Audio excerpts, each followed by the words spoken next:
Grant Robertson. Thank you, Mr. Speaker. It's quite clear which politician John Key would like to be, would aspire to be.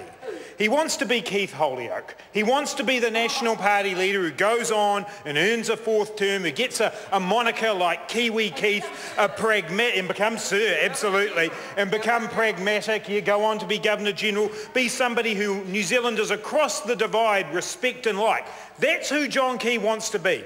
But the politician that John Key resembles most today isn't a New Zealand politician, it's Richard Nixon. That is the politician that John Key is becoming. Because make no mistake, Mr. Speaker, this work is John Key's work. This sleaze is John Key's sleaze.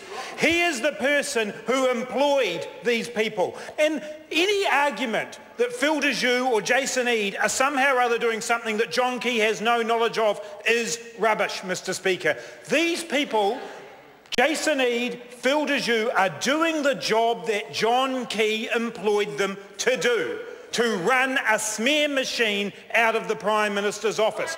That is what John Key asked them to do, and he cannot walk away from his responsibility. So the National Party, the once great National Party of Keith Holyoake, is now mired in sleaze, in smear, in a campaign to undermine a political opponent using security intelligence information.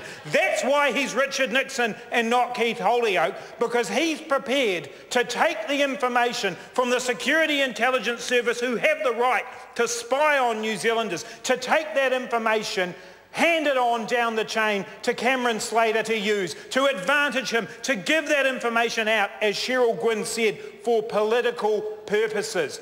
That's what the National Party has become. And then they take on a further Nixonian element. They destroy it. They put it into the modern age. They've got a burner phone like a character from Breaking Bad, which they throw away. They delete the personal emails.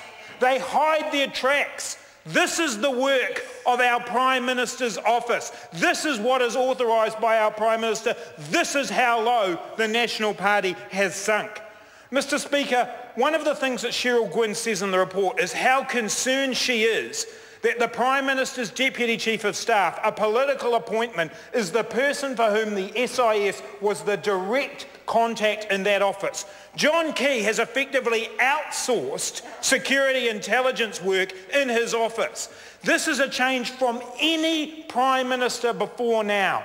And the result of that is that that information kept on behalf of New Zealanders, taken in a privileged manner by the SIS, is then used for political purposes because John Key says that's what he thinks of it. Mr. Speaker, John Key has let New Zealanders down. When they look to the office of the Prime Minister, they look to find somebody who will stand up for New Zealanders. How many times when Helen Clark was Prime Minister did people say, I might not agree with her policies, but I respect her? Well, what John Key has done through this episode is he has demeaned the office of Prime Minister. And he has demeaned every single one of us in this House. Yesterday in question time and today in question time, I felt embarrassed for this Parliament because we had a Prime Minister who chose to divert and diminish and demean what is one of the most shocking episodes in New Zealand political history. This Prime Minister is in the gutter, Mr. Speaker. This Prime Minister is at the lowest ebb of politics, with people like Cameron Slater and Jason Eade directed to smear a political opponent. This is an abuse of the power and knowledge of the office of Prime Minister to use security intelligence information in a political way, to destroy evidence, to try to attack an opponent using the officers of the Security Intelligence Service. This government has sunk lower than any government in New Zealand's history when it comes to smearing people. They have lost respect of New Zealanders. There is no dignity in the office of the Prime Minister today, and that should hurt every single one of us in this House. John Key should be ashamed of himself. He is responsible for the actions of these people, of Jason Eade, of Phil de Joux, and of those in his office. He is the person who should be apologising to New Zealand. His failure to do so means he is not worthy of the office of Prime Minister.